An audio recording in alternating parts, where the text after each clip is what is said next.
Eh bien, nous allons démarrer cette première conférence du festival pour le dimanche.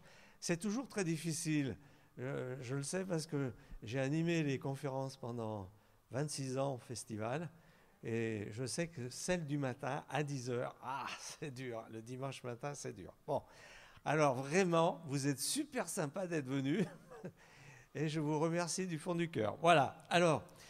Je me présente, Jean-François Noblet, je suis coprésident de l'association de protection de la nature Le Pic Vert, qui est une association de protection de l'environnement, de la faune, de la flore, et qui lutte contre toutes les pollutions et nuisances, évidemment contre le réchauffement climatique et la crise écologique.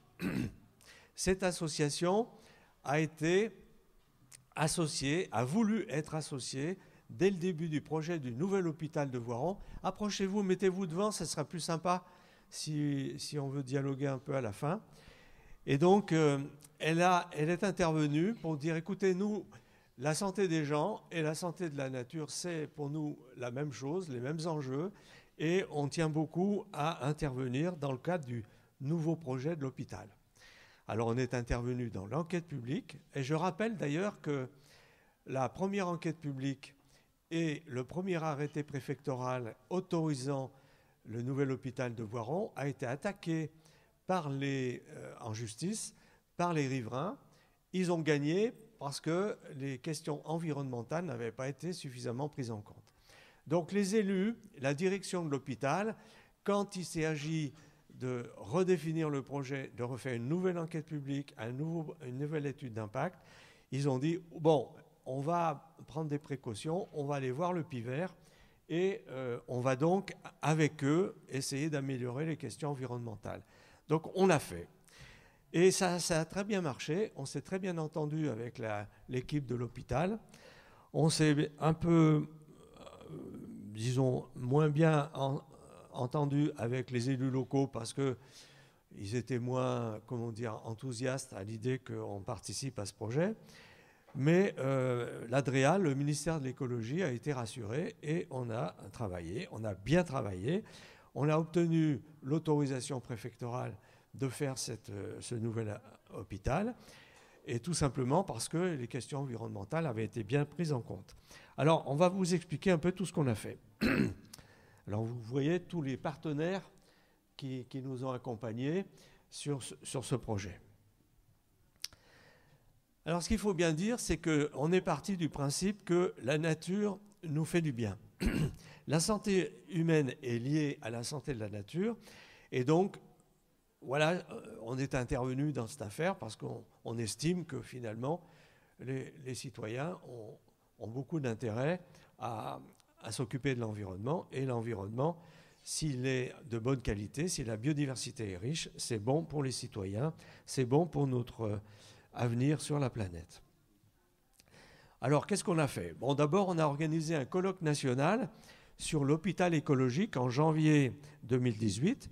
On a fait venir des spécialistes français de toutes les questions liées à la santé, à l'organisation de la santé et à la nature, au régime bio dans les hôpitaux, etc. Et ça a très bien marché. On a eu à peu près 250 personnes qui sont venues. On a signé une convention avec l'hôpital pour avoir une mission tout le long de ce projet. Et puis, on a organisé une concertation avec les riverains, parce que les riverains, évidemment, ils étaient bien tranquilles dans leur coin, puis d'un seul coup, pouf, il y a un hôpital qui se pointe avec des parkings, des voitures, etc., du bruit, donc c'était pas terrible pour eux. Et on a donc amélioré la concertation avec eux.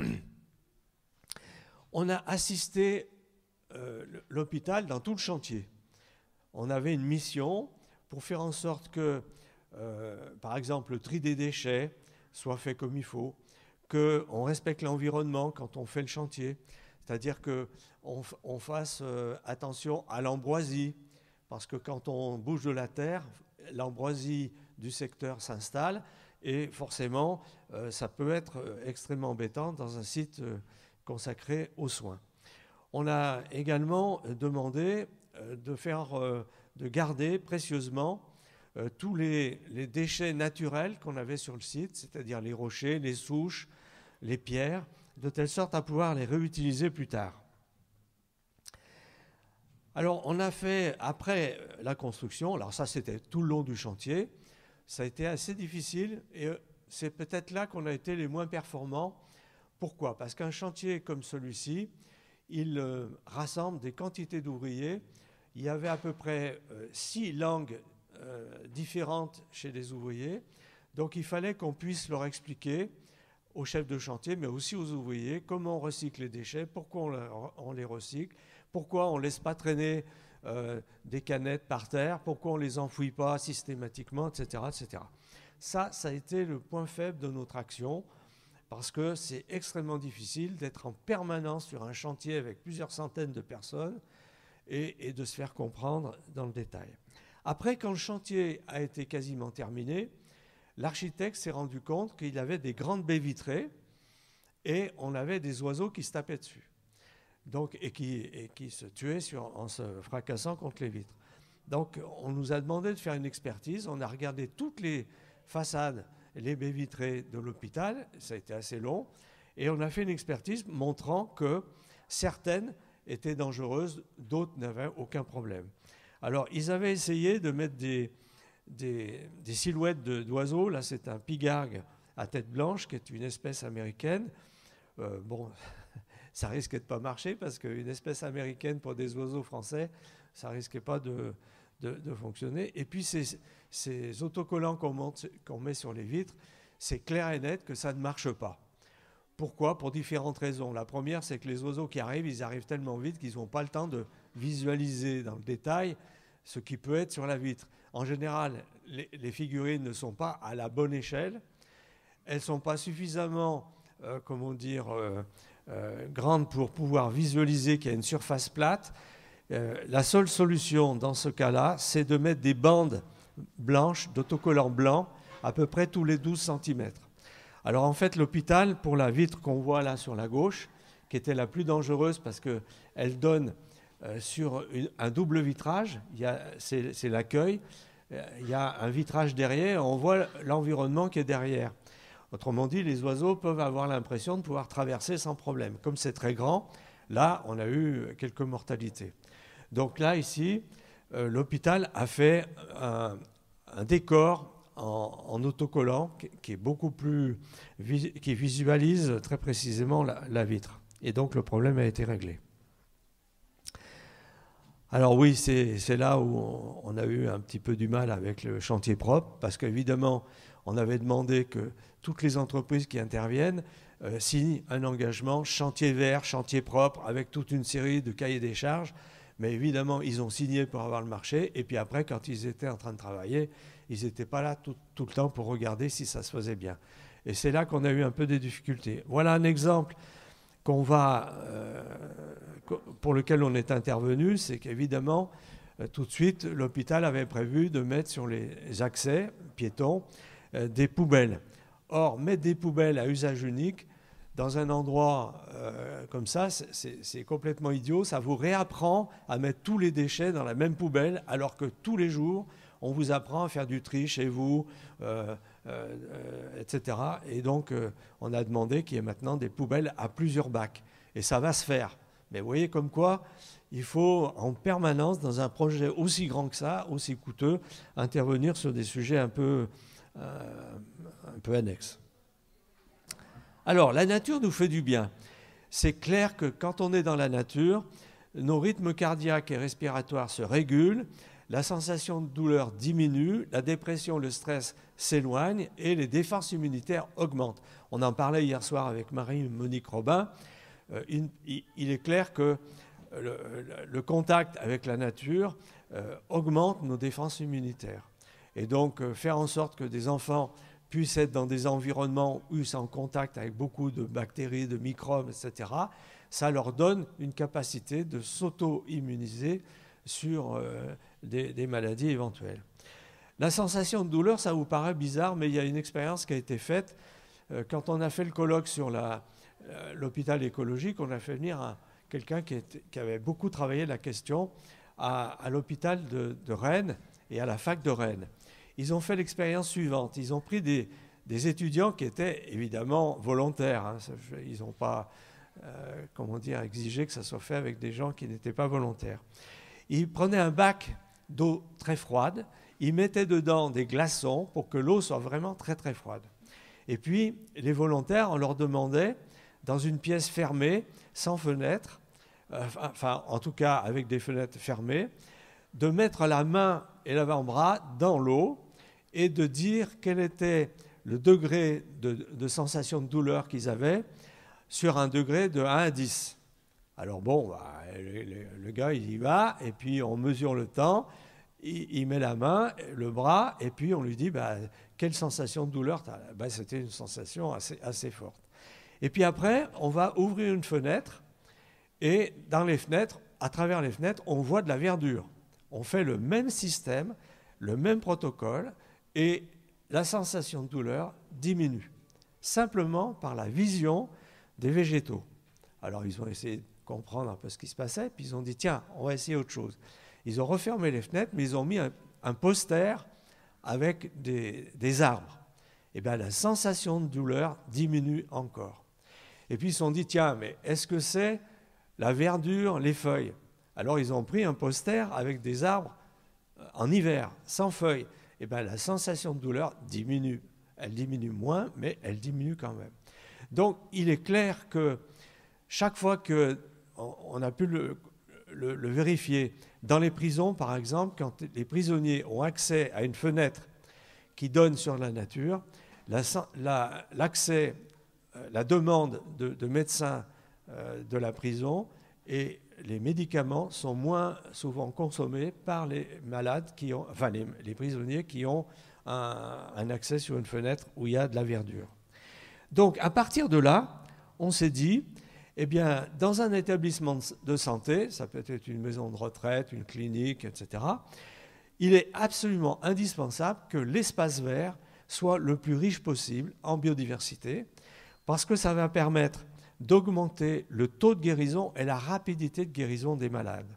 Et donc, on a décidé de s'occuper précisément, particulièrement de l'espace vert et puis de la toiture de l'hôpital, puisqu'il y a une partie de la toiture qui est végétalisée.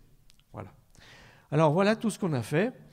Ça, c'est l'hôpital. Alors, bon, si j'ai...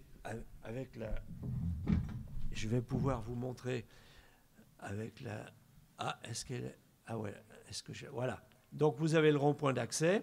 Ça, c'est le parking des visiteurs. Ça, c'est le parking du personnel. Et puis, l'espace vert commence ici. Vous avez cette grande zone-là qui a été plantée avec un verger conservatoire, avec des variétés anciennes. Le cheminement qu'on a créé, il est là. L'accueil de l'hôpital se trouve ici. Vous voyez qu'il y a des surfaces qui ont été végétalisées, hein, au-dessus, là, ici. Et puis, ensuite, on va tourner autour. Tout ça, c'est l'espace vert de l'hôpital, tout autour, avec l'héliport qui fait partie de notre projet. Et donc, on a créé un sentier pédagogique qui tourne autour. Ça fait à peu près 800 mètres de balade pour revenir après au parking. Et puis, on a un deuxième parcours qui part du parking et qui va ici, le long de cette voirie, sur un chemin extérieur, et qui rejoint un espace naturel sensible qui est le marais de Charroz. Voilà. Alors, je vais vous montrer un peu tout ce qu'on a fait. Voilà, ça c'est le panneau qui va être installé dans les 15 jours qui viennent, et qui est le panneau global qui présente l'ensemble du projet et qui permet aux gens de se guider. J'ajoute que l'espace vert, il est ouvert au public en permanence. C'est-à-dire, vous pouvez y aller, même si vous n'êtes pas malade. Vous pouvez aller vous promener, c'est libre. Il n'y a pas de barrière. Vous garez là, vous faites un tour. Et vous allez voir que ça mérite le détour. Alors, ce qu'il faut bien dire, c'est que dans le projet de l'hôpital, on a obtenu que les parkings ne soient pas imperméabilisés. C'est des parkings perméables. Pourquoi ? La biodiversité, elle est toujours plus importante dans le sol qu'au-dessus. Si vous prenez n'importe quelle surface, à n'importe quel endroit, si vous mesurez la biodiversité, c'est-à-dire si vous calculez le nombre d'espèces vivantes qui vivent dans un endroit, eh bien, dans le sol, avec les virus, les bactéries, les lombrics, les insectes, 85% des insectes ont au moins une phase de leur activité, de leur cycle annuel dans le sol. Donc c'est le début des chaînes alimentaires. Mais si on rajoute les mollusques, si on rajoute les micro-mammifères, les campagnols, etc., les musaraignes, on arrive toujours à un nombre supérieur d'espèces dans le sol qu'au-dessus. Même si vous avez un troupeau de vaches, c'est toujours plus important dessous. Et si vous mesurez le poids de la matière vivante, c'est toujours plus important dans le sol qu'au-dessus. Voilà. Donc, faire des parkings perméables, c'était essentiel pour la végétation et pour la biodiversité. Vous voyez, sur l'image de droite, vous avez une noue centrale. Toutes les eaux qui viennent des parkings s'auto-épurent grâce à la végétation dans ce fossé central. Ça, c'est le début du sentier pédagogique. Alors, vous avez un itinéraire qui est accessible aux fauteuils roulants. C'était calculé pour. Et vous avez un verger conservatoire qui a été planté avec des vieilles variétés de pommes, des amélanchiers, toute une série d'essences. Et puis, on a conservé, alors ça, c'est ce qu'on appelle le rescapé. Quand on a étudié le projet de l'hôpital, il y avait des arbres qui existaient. Et on avait essayé de faire sauver un certain nombre d'arbres qui étaient intéressants parce que celui-là, par exemple, il avait du lierre. Or, le lierre est une essence extrêmement intéressante pour la biodiversité parce que cette plante, elle fleurit pendant la mauvaise saison, et en automne, en hiver, et donc elle donne de la nourriture aux abeilles à une période où c'est assez défavorable, et puis elle va permettre de donner des graines qui sont très intéressantes pour plein d'oiseaux, les pigeons, les fauvettes, les grives, les étourneaux, etc. Et comme c'est une plante persistante, il y a beaucoup d'animaux qui se cachent dedans, qui font des nids, le troglodyte par exemple. Les écureuils aiment bien nicher dedans. Une chouette aime bien faire, s'il y a un creux dans l'arbre, elle vient nicher dedans aussi. Donc c'est tout à fait intéressant pour la biodiversité. Le papillon citron passe l'hiver sous les feuilles de lierre, par exemple. Donc on a réussi à sauver cet arbre. On a eu du mal parce que plus d'une fois, les engins sont venus et sont passés trop près, ont cassé des branches. Mais voilà, donc on a un rescapé et on espère le conserver encore quelque temps. On a gardé une marque qui existait, celle de gauche, et puis celle de droite, on l'a créée. Ça fait 2 points d'eau qui sont absolument indispensables pour des amphibiens, des grenouilles, des tritons. On a du triton palmé, par exemple. On a différentes espèces de libellules. Et puis, il y a beaucoup d'oiseaux qui viennent se baigner ou boire sur cet endroit. Voilà. Ensuite, on a, avec des chantiers de bénévoles, créé différents aménagements. Là, vous avez sur cet aménagement qu'on voit à droite, c'est une mangeoire avec une petite baignoire au centre et puis un nichoir qui est posé sous le toit. Ce nichoir, il est raccordé avec une caméra vidéo qui permet de transmettre les images faites dans le nichoir dans toutes les chambres de l'hôpital. Alors ça ne marche pas encore aujourd'hui, mais tout est raccordé et j'espère qu'au mois de septembre, on va pouvoir faire en sorte de montrer les images dans les nichoirs. Et ces nichoirs ont été occupés et donc on est assuré que ça va être extrêmement intéressant pour les gens qui seront alités de pouvoir montrer sur leur écran de télé ce qui se passe dans le nichoir qui est présent dans l'espace vert. Et ça va être, à mon avis, un élément très attractif. Ça donnera l'occasion d'inciter les visites des malades. Et donc c'est aussi quelque chose qui nous tient à cœur, c'est si l'espace vert est intéressant, si on peut faire venir des enfants, etc., ça va favoriser les visites pour les patients et ça va augmenter leur morale, puisque avoir une visite quand on est à l'hôpital, c'est toujours en général assez satisfaisant. Il y a une deuxième caméra vidéo qui permet de voir voilà, ça c'est le système. Donc cette année, vous avez la caméra, on la voit là, et c'est quand j'ai ouvert le nichoir, c'est ce qu'on pouvait voir, des petites mésanges charbonnières. Et donc il y a une deuxième caméra vidéo qui montre l'ensemble de la plateforme de nourrissage. Donc pendant tout l'hiver, on va pouvoir montrer les oiseaux qui viennent se nourrir, et ça marche très très bien. Voilà. On en a 2 au total, vous avez vu la première, et la deuxième se trouve de l'autre côté. Alors ici, vous avez différents éléments. Vous avez ce nichoir accordé qu'on voit donc sur la gauche, et puis vous avez aussi toute une série de troncs d'arbres morts qui ont été coupés sur l'endroit où on a fait l'hôpital, parce qu'on avait besoin de la place. Alors on a conservé quelques troncs et on les utilise parce que ces troncs servent de solarium pour des lézards, par exemple, pour des reptiles. Et puis on a aussi un nichoir pour des oiseaux. Celui-ci, c'est un nichoir qu'on peut ouvrir et on peut voir à l'intérieur les abeilles solitaires et leurs larves qui sont à l'intérieur. Alors voilà les mangeoires qui fonctionnent. Donc un pinson des arbres, un rouge-queue noir. Voilà, ça c'est le nichoir. On a fait un hôtel à insectes aussi, qu'on voit ici à droite. Et puis ce nichoir qu'on peut ouvrir et on peut regarder donc les larves qui se développent des abeilles solitaires. C'est des insectes pollinisateurs, c'est extrêmement intéressant d'avoir ça dans un espace vert. Alors on a aussi créé une cabane observatoire au bord de la mare. Et tout ça, c'est avec des chantiers de bénévoles. C'est nous qui avons trouvé l'argent pour financer le total.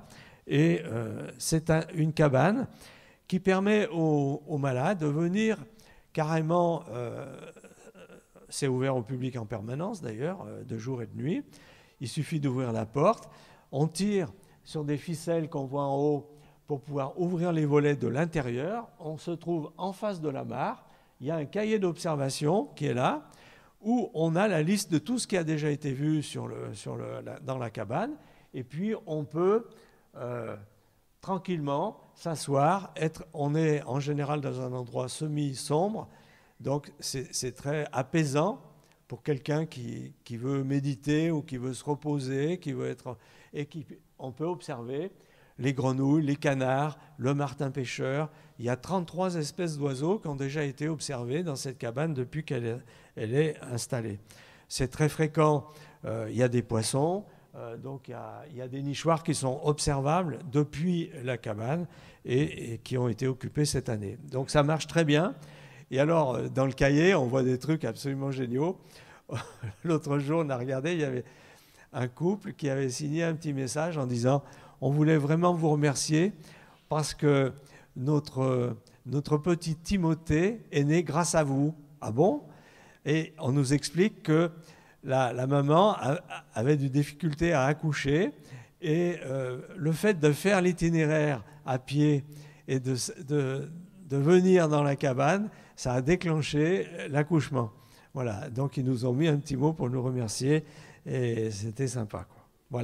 Voilà donc le spectacle qu'on peut voir de la cabane avec bergonnets des ruisseaux, des surmulots qu'on voit très fréquemment, des colverts aussi. Voilà. Alors après, on a dans l'espace vert installé des quantités de nichoirs, des nichoirs à chevêche, comme on voit ici ce grand nichoir-là, à chouette-chevêche, et puis des nichoirs pour des petits oiseaux qui marchent très bien. Voilà, un nichoir à huppe. À gauche, c'est un nichoir à chauve-souris qu'on a installé sur un mur. Alors tout ça, vous pouvez le voir en vous baladant tout le long de l'itinéraire. Des nichoirs à moineaux, c'est le MO35, là. Les moineaux, ils aiment bien vivre en colonie.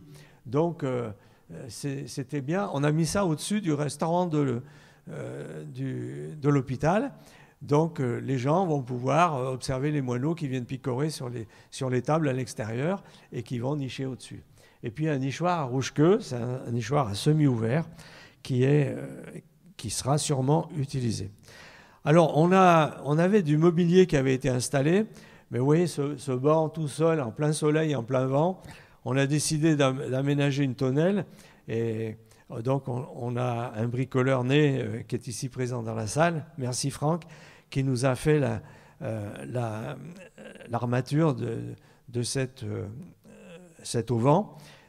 Et on va planter de la vigne et des glycines pour créer un espace un peu protégé pour que les patients et le personnel puissent venir pique-niquer dans le secteur.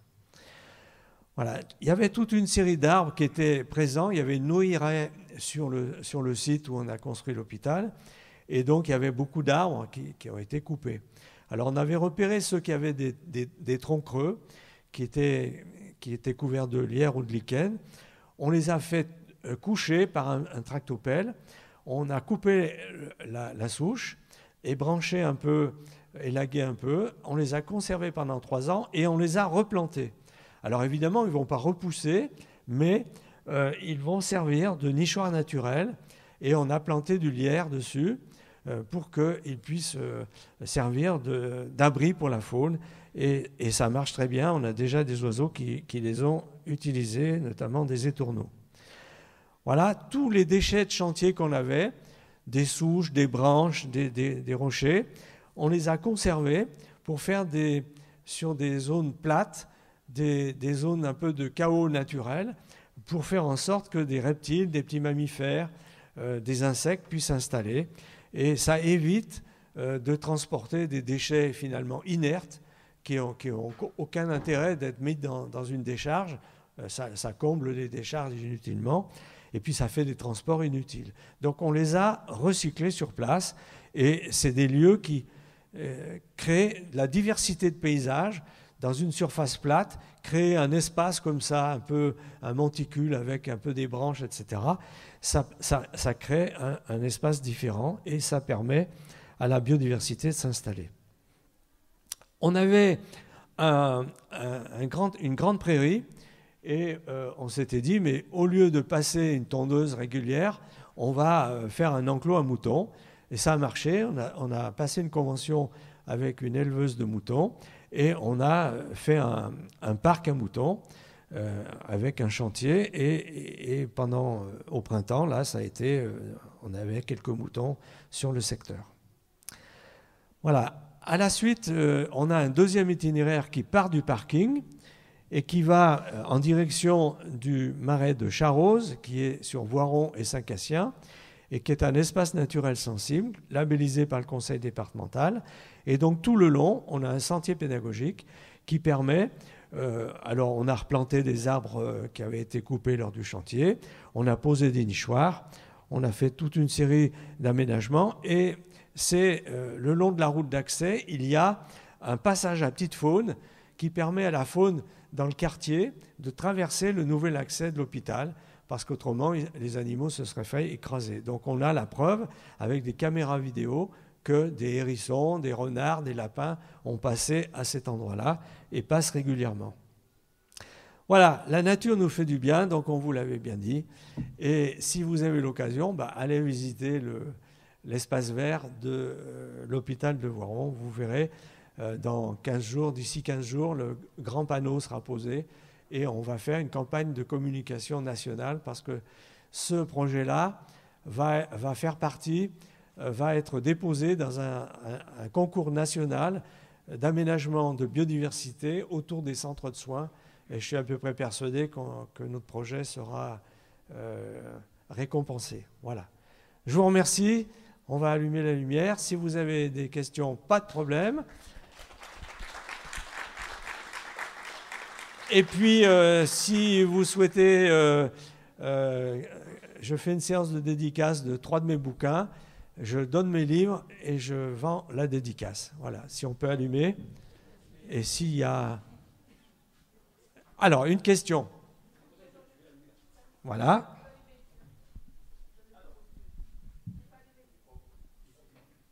Voilà, on vous donne le micro. Ça fonctionne. Bon, tout fonctionne ici. Hein.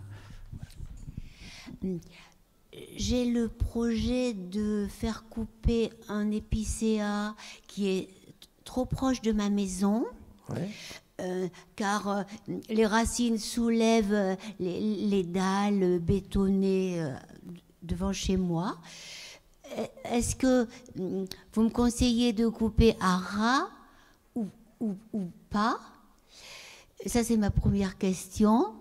Et je nourris le soir, malgré moi, un hérisson qui vient manger les croquettes du chat que je laisse dehors.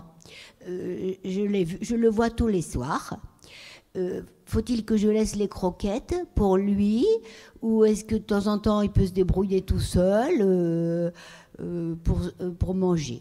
Alors, premièrement, pour l'arbre, d'abord, si vous avez du béton autour de votre jardin, enlevez le béton, c'est-à-dire désimperméabiliser l'endroit, c'est toujours bon pour la biodiversité. Alors, si c'est un accès, par exemple, pour parking, au lieu d'avoir, pour le garage, au lieu d'avoir tout macadamisé, vous faites simplement les bandes de roulement. Bon, ça c'est la première chose. Deuxième chose, si vous avez un arbre qui vous gêne et que vraiment il faut couper une partie, moi j'aurais tendance à dire de le couper à 2 ou 3 mètres de haut et faire pousser un lierre dessus. Au moins, ça permet de garder une certaine forme de végétation et ça permet, l'arbre va mourir, mais par contre, ça va permettre à toute une série d'insectes, de champignons, de lichens de s'installer sur cet arbre. Donc vous ne perdez pas toute la biodiversité. En ce qui concerne le hérisson, aucun problème pour qui mange les croquettes du chat. J'aurais tendance à dire que ce n'est pas bien de nourrir un chat à l'extérieur. Pourquoi? Parce que ça peut lui permettre de sortir la nuit. Or, les chats sont extrêmement dangereux la nuit. Il faut apprendre aux chats à manger dans la maison de telle sorte que la nuit, ils ne sortent pas. Ça sera très bon pour l'ensemble de la biodiversité parce que les chats mangent tous les reptiles, tous les insectes, les oiseaux, les petits mammifères, et donc c'est pas bon. Et puis le hérisson, il se débrouillera pour trouver sa nourriture. Par contre, le hérisson, vous avez une exposition qui vous permet de voir qu'est-ce qu'il faut faire. C'est le Pivert qui a fait cette exposition. Il faut éviter les pesticides, il faut éviter les chats et les chiens, et puis il faut surtout éviter les trous ras du sol dans lesquels il peut tomber et ne pas sortir. Exemple, les piscines. Voilà. Donc, voilà, j'espère avoir répondu à vos questions. Autre question? Bien sûr. Oui, j'ai une maison et j'ai pas de chat parce que justement ils mangent beaucoup les oiseaux, mais j'ai des chats qui viennent chez moi tout le temps, et du coup j'ose pas mettre des nichoirs dans mes arbres parce que je me dis ils vont se faire becter par les Alors, ils vont se faire becter par les chats qui passent chez moi si je mets des nichoirs. On peut protéger les nichoirs, hein. On peut faire en sorte de les mettre suffisamment haut, de les mettre avec des systèmes qui empêchent le chat de monter sur un arbre, par exemple. Sur une façade de maison, ça ne gêne pas du tout. Des nichoirs, si vous posez des nichoirs, il faut qu'ils soient un peu cachés, de telle sorte que les oiseaux ne se sentent pas observés quand ils font les allers-retours pour nourrir. D'accord. Voilà. Ouais, okay. Et puis surtout, évitez des nichoirs en bois. Prenez des nichoirs, vous avez vu, tous les nichoirs qu'on a posés, quasiment, sauf les nichoirs à chevêche, sont des nichoirs en ciment de bois. Pourquoi? Parce que les nichoirs en bois, avec nos climats, ils se dégradent très rapidement. Et donc, ça devient des pièges mortels pour la faune. C'est-à-dire qu'il y a des fentes, le bois se fend, il y a des courants d'air dedans, l'eau passe à travers, et ça va donner des problèmes de climat intérieur désastreux pour les oiseaux. Ils vont prendre froid, ils ne vont pas grandir suffisamment, et puis le fond du nichoir va pourrir, et s'il y a une nichée et que le fond du nichoir pourrit, eh bien, tout va tomber au moment où il y a les petits dedans. Donc ne bricolez pas des nichoirs en bois, achetez des nichoirs en ciment de bois. Il y a 2 grandes marques qui vendent ces nichoirs en France, c'est Nature alors c'est Nature... Nature... Ah oui, voilà. Et puis Schwegler, mais si vous venez sur le stand Pivert, on vous donnera précisément les coordonnées. C'est des nichoirs qui valent cher, mais ils durent 30 ans sans problème. Et on a fait des comparaisons de reproduction de mésanges dans des nichoirs en bois et dans des nichoirs en ciment de bois dans les mêmes endroits. en France et en Corse, moi j'ai participé aux études en Corse, eh bien, il est clair que dans les nichoirs en ciment de bois, le confort thermique est tel que les nichées sont plus grosses et plus nombreuses.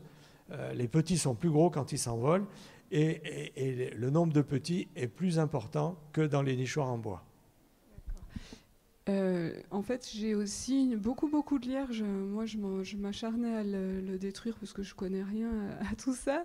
Et du coup, oui, mais du coup, on doit avoir des oiseaux qui se nichent dans le lierre. Ouais, bah, ok. Il n'y a rien à faire pour les protéger contre les chats. Quand ils sont dans le lierre, ils sont protégés d'eux-mêmes. Oui, oui. D'accord. Oui. Ok, merci. Voilà. Alors, vous venez de faire une déclaration que nous constatons tous les jours. C'est-à-dire tout le monde est favorable à la biodiversité. Je pense que personne ne sera opposé à ça, surtout vu la menace de la 6e extinction mondiale de la biodiversité, sachant qu'elle nous est indispensable pour notre survie sur la planète. Or, on est très souvent complètement incompétent, on ignore tout sur la biodiversité.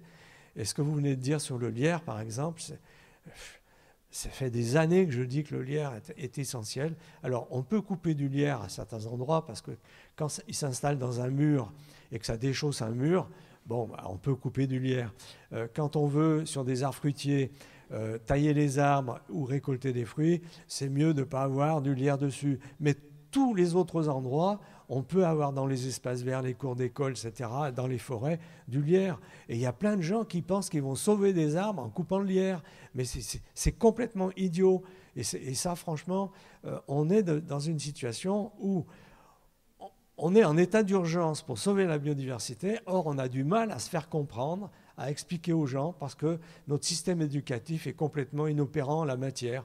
On ne nous apprend pas les oiseaux du jardin, on ne nous apprend pas les fleurs, on ne nous apprend pas comment il faut faire dans la nature, etc. etc. Voilà.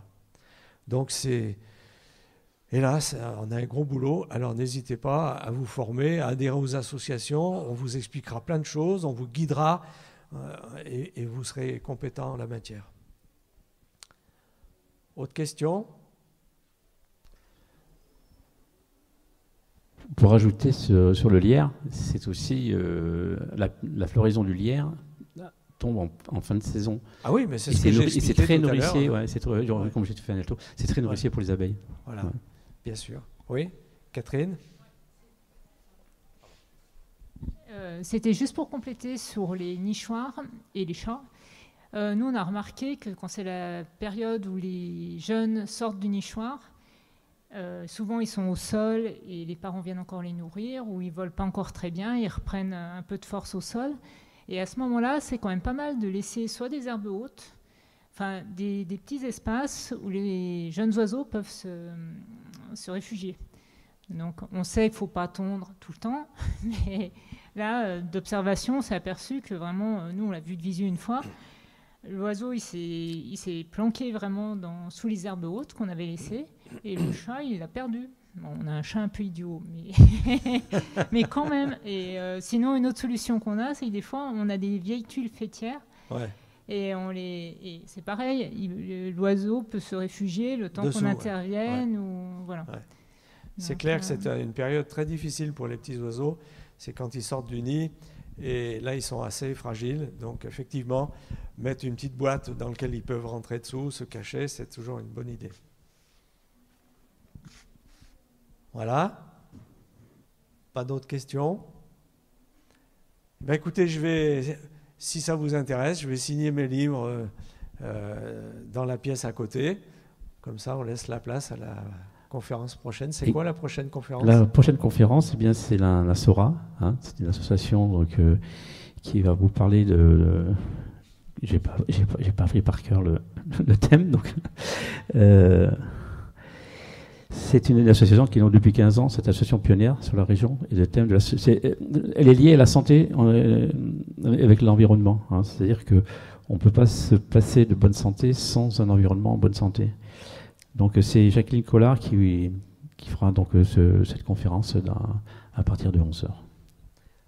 Très bien. Et puis si vous voulez me rencontrer pendant toute la matinée, je serai au stand du Pivert qui se trouve dans la grande pièce, dans la grande salle, dans la grande place juste à côté du podium. Voilà. Voilà, c'est ce que je voulais rajouter. Donc, Voilà. bon, vous avez les signatures là, et ensuite vous avez donc l'association Puits Vert hein, qui est partenaire aussi avec. On travaille souvent ensemble hein, avec Espace Nature Isère. Hein, ils travaillent beaucoup, donc bien sûr, sur le pays voironnais. Mais on a chacun des compétences, et l'important, c'est aussi de croiser ses compétences et travailler et être solidaire, surtout dans nos actions. Et je t'en félicite. Ok, merci. À plus.